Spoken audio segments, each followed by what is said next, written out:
we're gonna welcome Mr. Chris Ponniah. We're gonna talk about incarnational living. So we're so excited for being part of the discipleship network Aotearoa, and it's increasing. There's an increasing need to be discipled all around New Zealand, and especially in global. And Pastor Chris will be going to Korea next week to the Lausanne Congress, and maybe we can share a little bit more about that later. I'm going to put his slide on. Hey.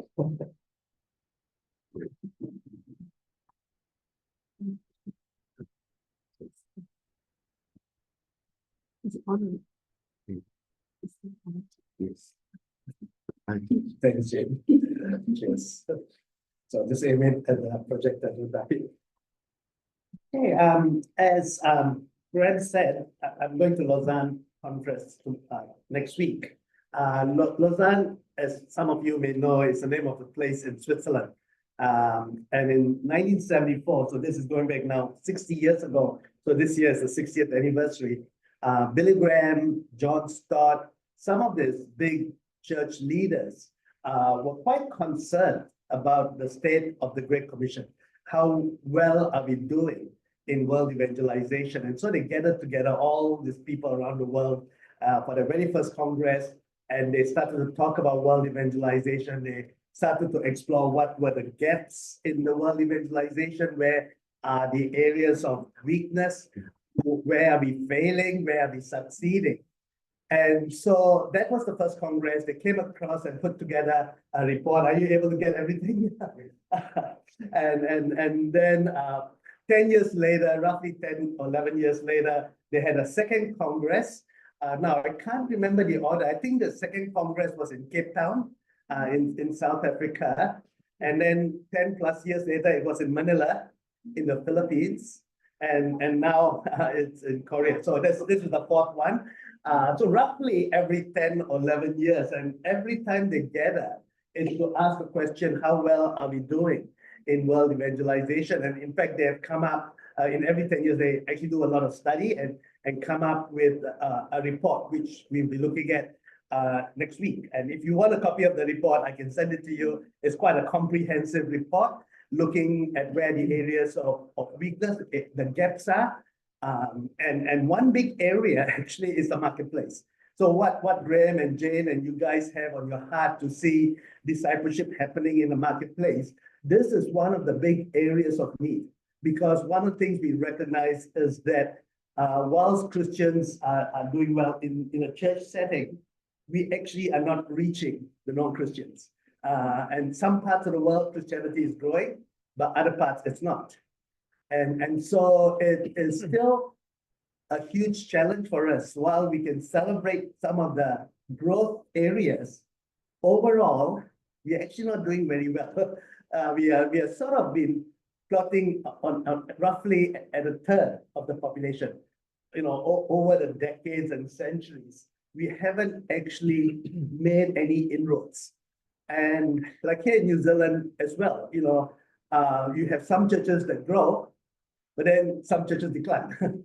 Why? Because Christians just move around. And this is true right across the world. And where do you think is the most secular region in the world? Anyone want to try to guess? New Zealand. New Zealand, okay. Yeah. What else? Any other thoughts? Sorry?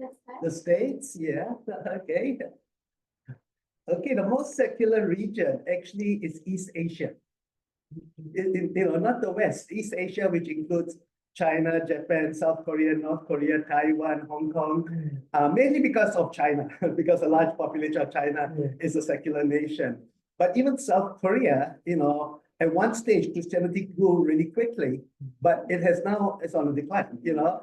So 1900 was a very small percentage of Christians in South Korea, a great move of God, and you know, the largest churches were found in Korea. 1960, you know, Christianity had grown quite almost to almost nearly half of the population, maybe about 40%, but now it's going backwards again.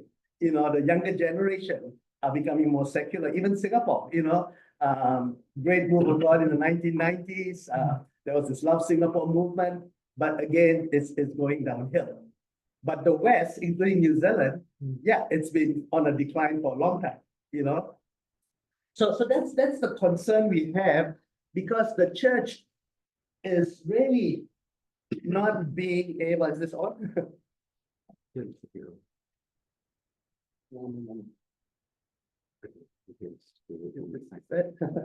Yes, good. Okay. Yeah, maybe if you can use it there. So the world is actually becoming more secular, and the religion that is most affected by secularism actually is Christianity. And if you go to the next slide, they have done sort of a study, and you notice from 2010, and then projecting it onto 2050, and this is looking at the world, at the state of Christianity. So religious switching means that people were of one religion, and then they switch to another religion. So at some point, they make a switch.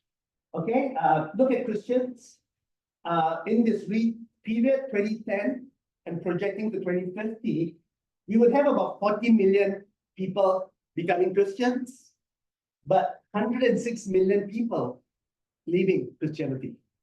And so that's the biggest, as you can see, shift happening when you compare it to all the religions.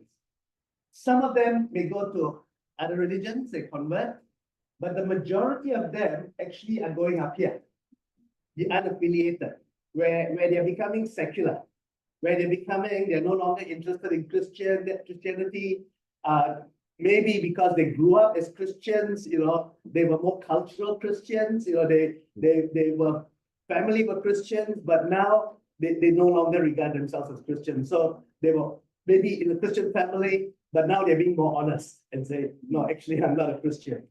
So that's where the largest is. So the next slide, it gives you the picture of New Zealand.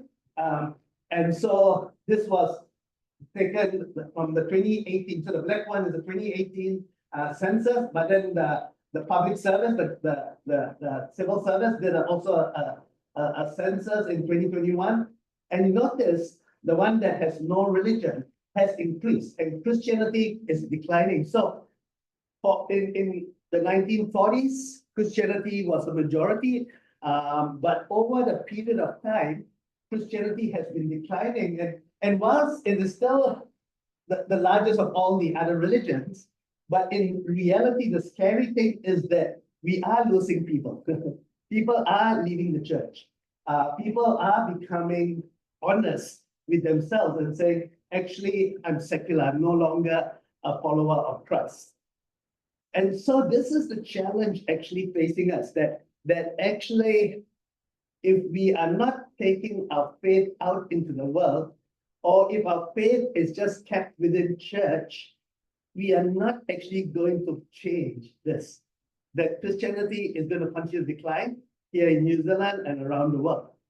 And so this is the big need that we actually have as Christians. How are we going to take this command of Jesus to make disciples of every nation? How do we take that seriously? And if we are to take it seriously, how then should we live our lives? And that's the challenge actually facing us. So we go to the next slide. So to change this downward trend, we must be intentionally incarnational. Okay, so let's just look at those two words for a moment. What do we mean by intentional? And any thoughts? When you use the word intentional, what does it mean? It's not an afterthought. It's like you have to do it purposely. Okay, it's not an afterthought. We got to be focused. Sorry, with purpose. Okay, so yeah, so we may have a lot of things that we are doing, but there's one thing that drives us. So for if you go to the supermarket, now if you have a shopping list of all the groceries you want, you already know what it is that you want, and you go and get those things. However, if you don't really know what you want, you'll be just wandering around with no purpose, trying to see what is needed. Or the same, wandering around the mall, So when you have purpose, you become focused. And so the being intentional is saying, what is our focus in life? What is our purpose in life? What is the driving force that helps us do what we are meant to do in our lives? If our purpose is to make a lot of money, then that becomes the driving force. That becomes our intention. I want to make a lot of money. If our intention is to work our way up the career path, then that becomes our focus. We do everything to work our way to the top. If our purpose is to have a nice, healthy, happy family, then that becomes the purpose, the driving force.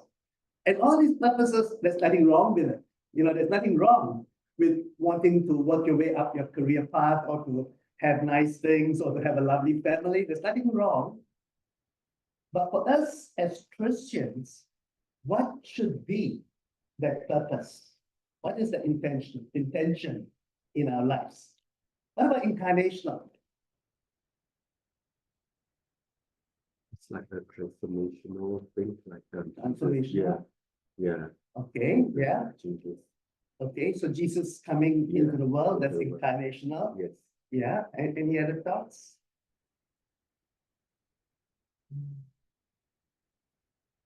So if you want to see the word incarnational, you see the word carne, carnivore. So what is a carnivore? Someone who eats flesh. So it's something to do with the flesh. So it means in the flesh. So when you say Jesus coming into the world, he came in the flesh. So this is God, and he left all his glory behind, and he came into the world in the flesh.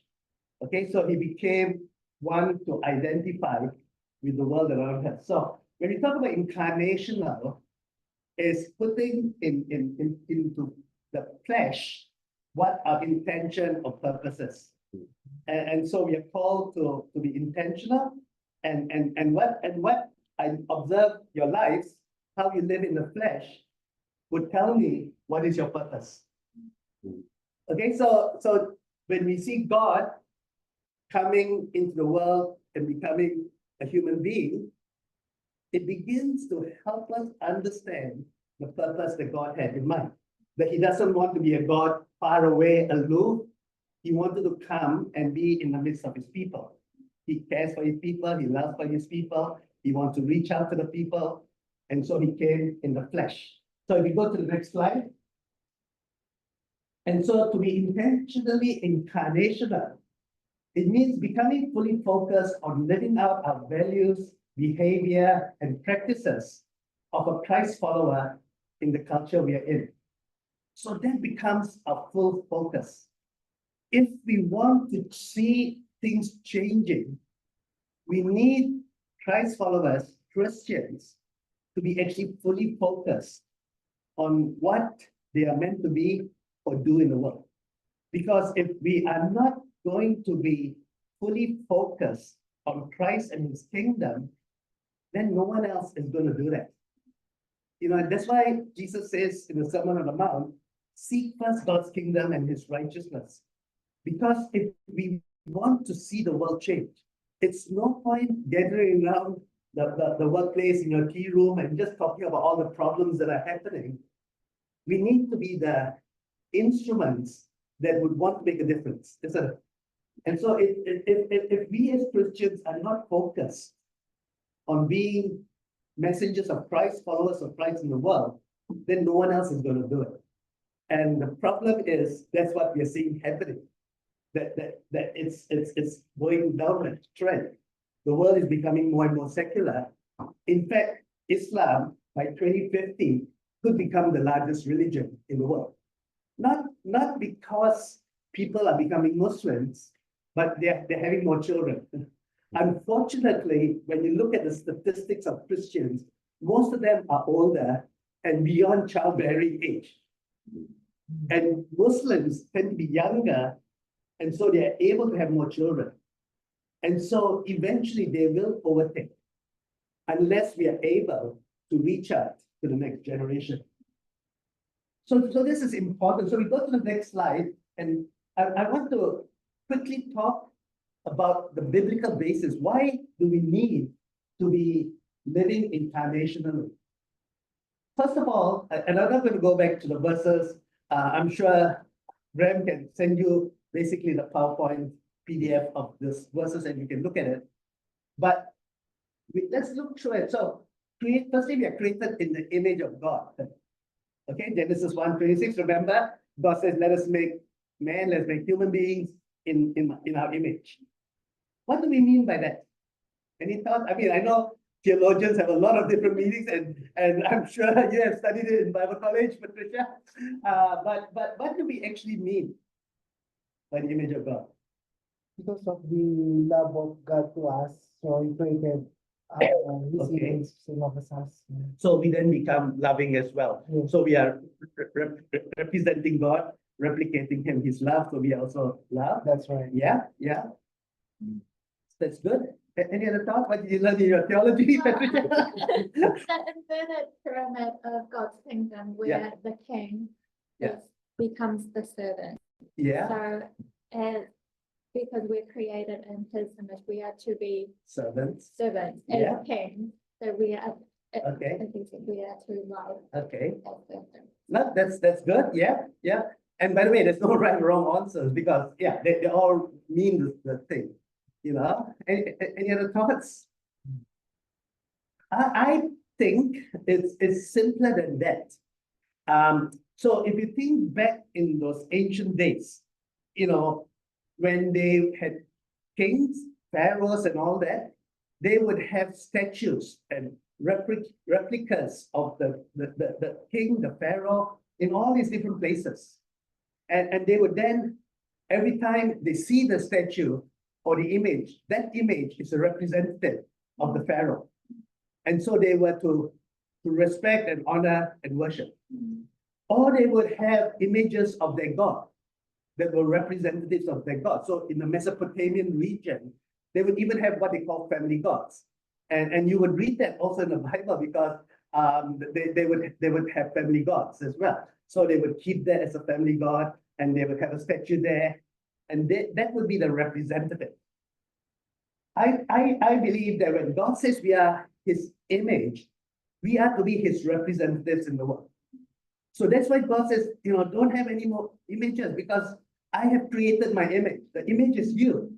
So why do you want to worship images when you are my image? You are my representatives in the world. Why do we need idols? Because we are representatives of God. And so to me, already, God from day one actually wants us to be His representatives in the world. And so He says, care for creation, to be stewards. Okay, so that's one. Then we hear the call of Abraham. And Abraham, God says, I'm going to bless you, and you're going to have children, and they'll be blessed, but that you will then be a blessing to the whole earth. And again, for us, from day one, God's plan is that not only are we His representatives in the world, but we are to be His means of blessing. So you talk about love, we are channels of love. Because God blesses us, God loves us, so we love others. You know, so we are channels of that blessing. Jesus showed what it meant to be incarnational, as we talked earlier. Galatians 4 says, when the time was right, God sent Jesus into the world. And John 1:14 talks about Jesus coming in the flesh. And Matthew 9, we look at Jesus. All the Pharisees and the religious leaders would say, look at Jesus, he's hanging around with sinners and tax collectors. But that was where Jesus was. He was there with the people, living with the people. He wasn't separate like the Pharisees and religious leaders. He was there engaging in the marketplace. Even in John 4, when he was with the Samaritan woman, Jesus was going against culture. Jesus was going against normal practices to be a representative of God to that Samaritan woman. And so God never meant us to be something separate from the world, that we are called to actually be his representative in the world, even way before humanity formed, that we were called to be representatives. We are called to be there in the world. And then finally, the disciples were called to be incarnational. You are the salt and light of the world. Luke 10, he sends them out, the 70 disciples, to go and visit homes. And so the disciples themselves were called to go out and represent God's kingdom in the flesh. Okay, so it's very clear, even before the fall of humanity, that we are called to be his representative. We are called to be their stewards, to care for the world. So we go to the next slide. So how can we be intentionally incarnational? We are intentionally incarnational when we embody all that God has intended for us when we were created in his image. So what does it mean for you to be God's representative in the world? What does it mean for me to be God's representative in the world? How do I embody everything that God has called me to be in the workplace? How do I embody love? How do I embody God's kingdom principles in the world? How do I embody loving my enemy, a workmate that gets to my nerves? How do we embody that? How do we actually show to the world, to the marketplace, to people around us, a different way of living than the way that the world is living? So that when they see your life, they say, what is different? Because we are embodying what God wants us to embody. We are seeking first his kingdom and his righteousness. We are following Jesus as a pattern for our life. We are following his pattern. We are going out into the world rather than just staying within our home, within our family, within our church, but not interested in what happens outside. Jesus, yes, he went to the synagogue, he taught at the synagogue, but most of his time, where was he? Out in the community. And in other words, we are following Jesus' pattern, because Jesus told his disciples, follow me. He didn't ask them to follow him into the synagogue or into the church. They followed him out into the marketplace, into the world, into the community where they were observing, so that they could then participate in the mission of God by being intentionally incarnational. They learned it from Jesus, and then they went out to make disciples in people in the marketplace. So the next slide. So I'm quickly going to go through, then we're going to open it up for discussion. So we're going to continue looking at what it means. Now, this is a study that was done where church leaders across the world was asked a question: out of these 4 areas, where is discipleship best done? Okay, so when we have a Christian and we are discipling them, in these 4 areas, where are we doing discipleship well? Okay, and so the 4 areas is biblical and theological understanding, church participation, participation in society, or Christian integration with the profession, the marketplace, the job that you're in. And of course, they then sort of put it all together based on the responses they got. And you know, so the blue is adequate. It's not the best, but it's adequate. The yellow is limited in what we are doing. And then green is that no discipleship at all. Okay, so if you look at Oceania, for example, which is where we are at, when it comes to biblical and theological understanding, yeah, we do reasonably well, 69%, because when you go to church, what are you hearing? A sermon, and the sermon is based on the Bible and theology. And so we're hearing that. So we're doing that reasonably well. So people are having a good understanding of the Bible, or reasonable understanding. Church participation, again, if you look across the board, Oceania at the end, yellow, limited discipleship, 50%. And adequate, 44%. So if you put limited and adequate together, 90% of our discipleship is church participation. So what does that mean? So we would have, for example, a children's ministry training. We do the training, not so much that they go out to reach children, but to manage the children's program in the church. We have a worship ministry training. What's the purpose? To help people have good worship on a Sunday. A home group leaders training. Why? To help them lead a home group. So all our training and discipleship, the focus has been in church participation. So we are good in theology, and so in Oceania, limited and adequate comes out to be 60, 90 plus 97%. So that's quite high. A lot of our sermons, and again, the same with church participation. Being out in the community, suddenly you see that we are dropping in how we help people to be salt and light in the world. How do we actually live out our faith? And 34% says there's no discipleship at all. And that's 1 out of 3 Christians don't know how to be salt and light in the world. You know, and to me that's sad, isn't it? You know, that we're not doing that very well.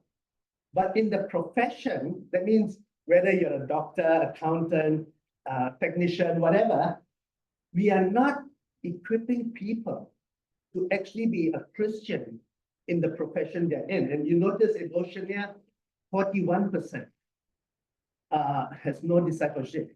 And I give you an example. I am discipling a young couple. They must be, when I say young, they are probably in the early 40s. I married them probably about 12 plus years ago. They dropped out of church. They are high flyers. So the wife is actually the deputy secretary of the Ministry of Environment. So she's like the number 2. But she goes up to Wellington and comes back on the weekends, you know, and her husband has another high-flying job in the private sector as well. She was telling me the other day that she was given the responsibility. You know how the government is trying to save money and they're making redundancy. She was given the responsibility to make 30% of the workforce in the environment ministry in New Zealand redundant. 30%. She was given the responsibility. And she asked the question, how am I as a Christian going to do this effectively?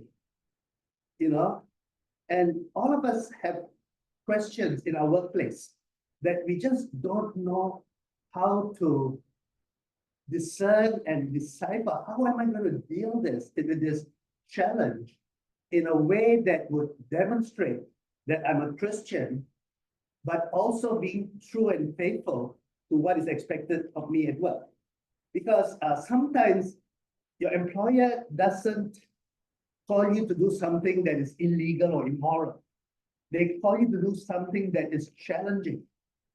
But as a Christian, how do I do that in a way that helps me discern what is the best way to deal with those issues?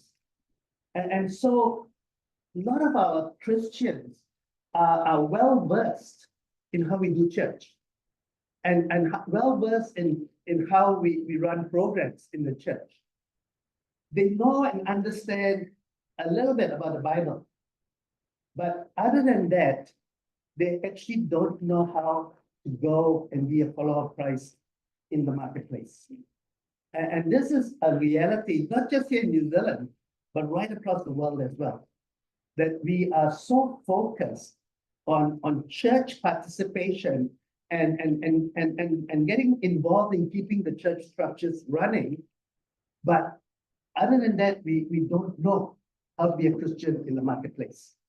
Nothing wrong with the church, and I'm not anti-church, but I think we really need to make a shift, and our focus needs to come back to raising up disciples who know how to make disciples in the marketplace. So with that in mind, I'm coming quickly to the practical side, and then we'll open it up for a time of discussion. So next slide. And I'm going to go through this quickly. So in practical terms, we first of all need to understand that the God of mission has sent you, sent me out in the same way as he sent Christ. Whether we like it or not, we are sent out as well. So Jesus says, as the Father has sent me, so I send you. So a Christian is not just a follower of Christ, but it's also a disciple maker. Okay, that's one. We need to become a learner and start processing the culture we're in through biblical lens and seeing where God is at work in the culture. So let's look at the workplace. You come to your workplace, you are coming in as a learner and trying to understand the culture of the workplace. And many workplace cultures are very non-Christian, a lot of swearing, a lot of all these things are happening. But it's not looking at the negative, but saying, where is God at work? What is God doing? And this could be, you come across a colleague looking depressed, looking sad, looking upset. And rather than just ignoring, it's just coming alongside and saying, why are you feeling this way? You know, what is happening in your life? And trying to reach out. Because God could be doing something in that person's life. In a sense, God uses negative situations, and you could be a person that God can use to help that person encounter Him. So the next one. Living and engaging with people in their culture, even if they're so different from us, different faith, different social class, people on the fringe, etc. And as you know, and I've been in the workplace, I've been in the military, I know the kind of people that are out there that can be so hardened hearts, not really interested in Christianity. And the marketplace, you're going to find people of all these different migrants, I mean, look around our room, you're all migrants here as well, you know, and they're all there in the marketplace with many people coming in. How are we engaging with those people? You know, do we just engage with them when it comes to work? Or are we prepared to just engage with them outside of work, building relationships that Jesus would invest in? Then second, the next one, dying to our own status. You know, so whatever position you are, whether manager, worker, employee, employer, it doesn't matter because Jesus was God, but He came as a servant. Somebody mentioned, I think you mentioned about servant. God came as a servant, and we come as a servant no matter who we are. Are we prepared to come with the same humility to set the example, to serve the people that we are working with in the marketplace? And then the final one, letting the power of the gospel work in and through us so that God's kingdom's justice and mercy is seen through us walking humbly with our God. I have led people to the Lord mainly because they came and asked, what makes you different? You know, you don't have to just go and say to a stranger, can I talk to you about Jesus? You would find that as we are taking this incarnational living seriously, that people themselves would notice, what is the difference? Why are you doing what you're doing? And as you see that, you can then share the gospel and help them understand what it means to be a follower of Christ. And so I think that's basically, and then the last slide, I believe it's the last slide. Okay, so we're called to raise up disciple makers. That's who we are. We are called to make up disciples. So if you believe in Jesus Christ, as 2 Corinthians 5 says, that if you believe in Jesus Christ, He has given you the ministry of reconciliation. It goes together. It's not for a special few. It's not for the full-time people. It's for everyone who says they are a new creation. They have been reconciled with God.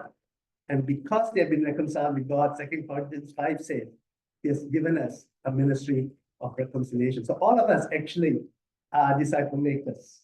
And so that's what we need to do. Okay, so we can go to the last slide.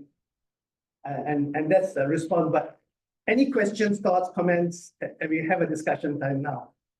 For just a few minutes. Any thoughts or questions from what I shared?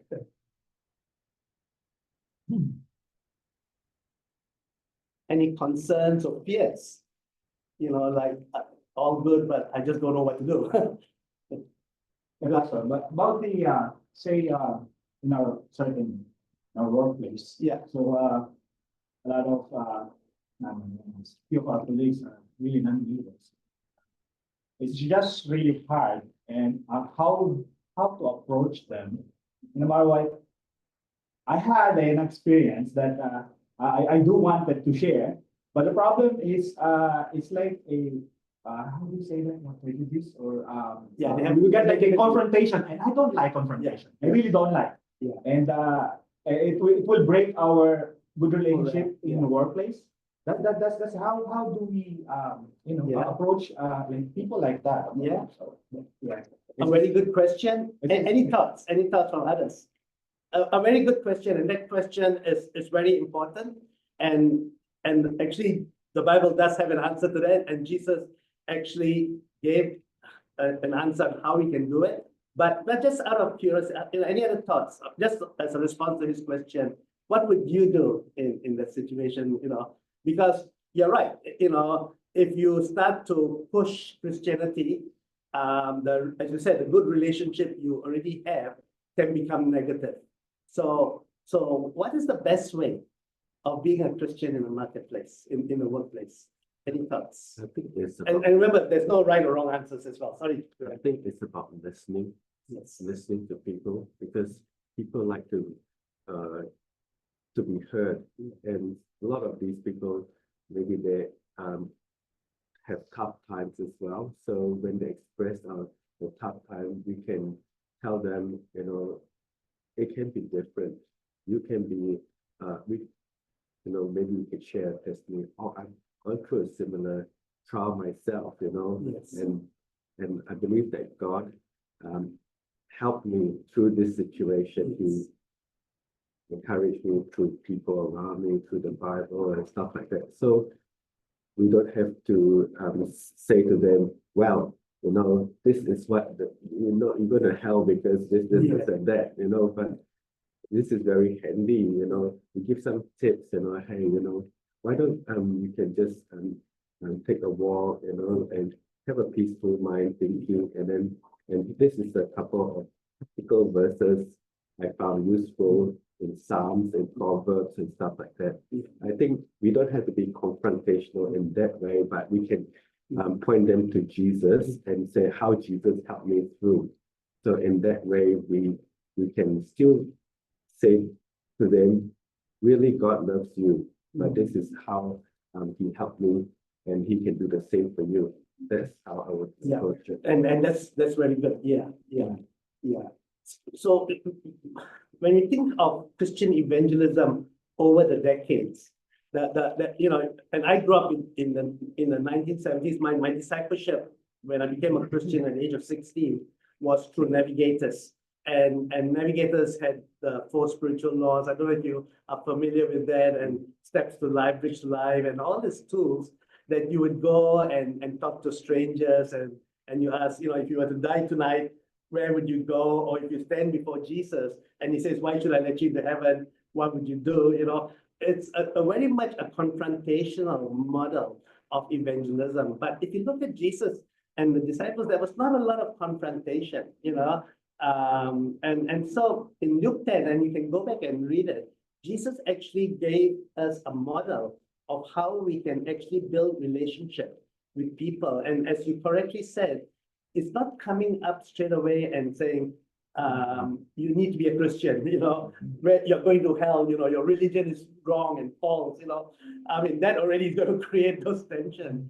So Luke 10, Jesus says, go and wander around the town and look for a person of peace, and so he was saying, build a relationship. And he says, when you find someone you're relating to, have a meal with them, just eat and enjoy and get to know them, build a relationship. And as you build a relationship, as you correctly said, Graham, you let them speak first, hear their story, hear where the problems are, what they're struggling at home, at work, and if there are things you can do to practically help them, do that, or to offer to pray, and often when I say, don't just say, Patricia, I'll pray for you. But when Patricia shares something, I say, can I pray for you?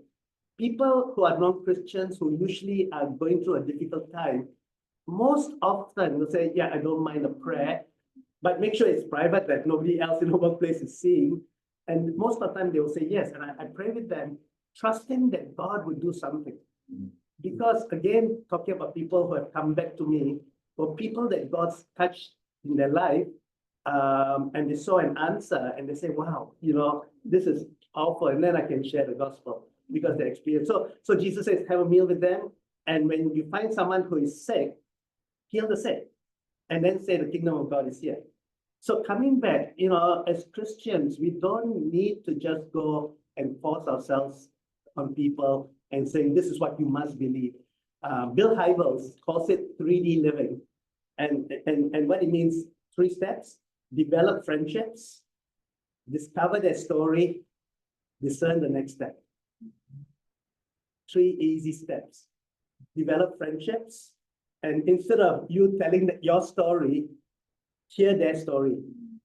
Discover their story. Say, Patricia, what's happening in your life? You look a bit low, Oh, last week you talked about, the struggle you're having at home. How's things, Hear their story. And if you hear their story, discerning the next step. The next step could be, as Graham said, actually, I had the same similar situation. And this is what I did. This is what actually, I prayed and God helped me to that situation. You talk about the Bible, they question. You talk about your story, they can't question. This is what God did in my life. And so how can I say no, And you can share that story. So develop friendship. So as Christians, the thing we can all do well is build friendships. Often we don't build a lot of friendships in workplace because we don't identify workplace as friends.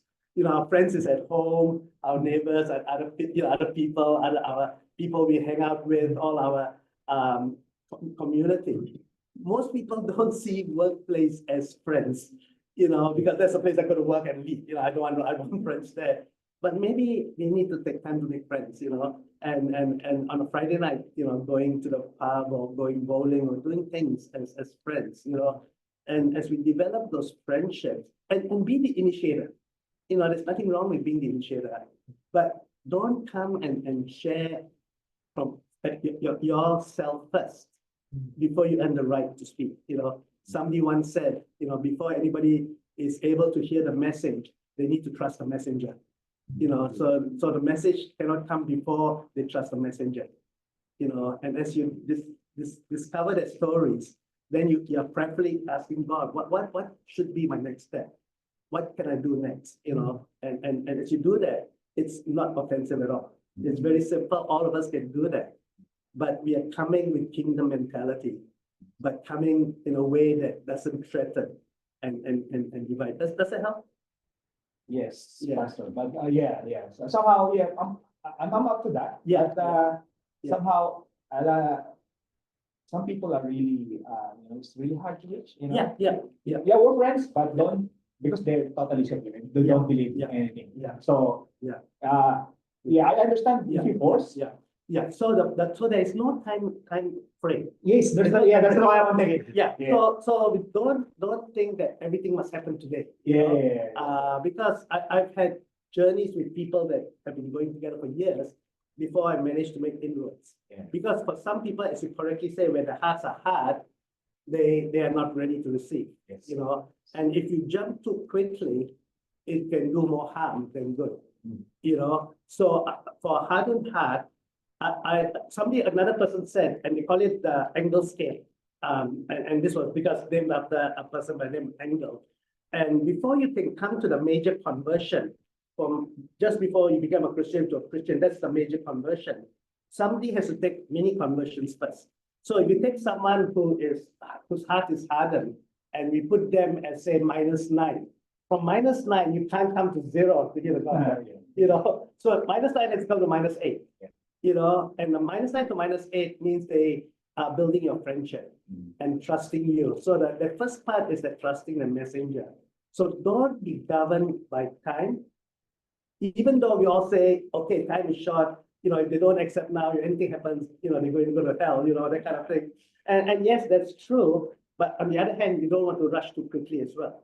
And so I would go in a slower pace, -9. So you're gauging, okay, I know you, I build a friendship, but I at some point you mentioned how you have left the church because you hate all that is happening and the heart is hardened.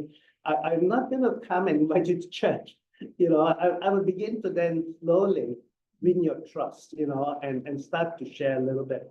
So yes, there are in your workplace a lot of hardened hearts, but there are also people whose hearts are soft.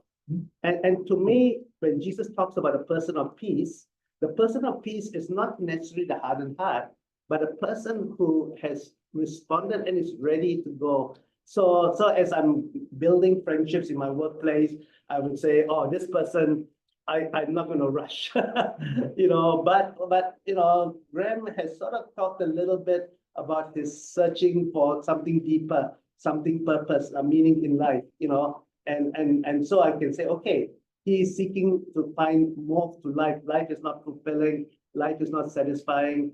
How can I start to work with him? So I start to decide who I would work with, rather than trying to find the hardest person, and all that. So think where the person. So I always think, okay, where is this person?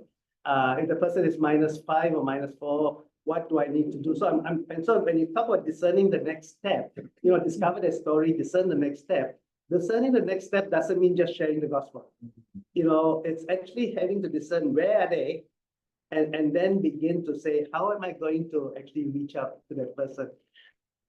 The next step could just be praying for them, and just not yet say anything, just praying, So you're right. Workplace, you're going to have all these different people.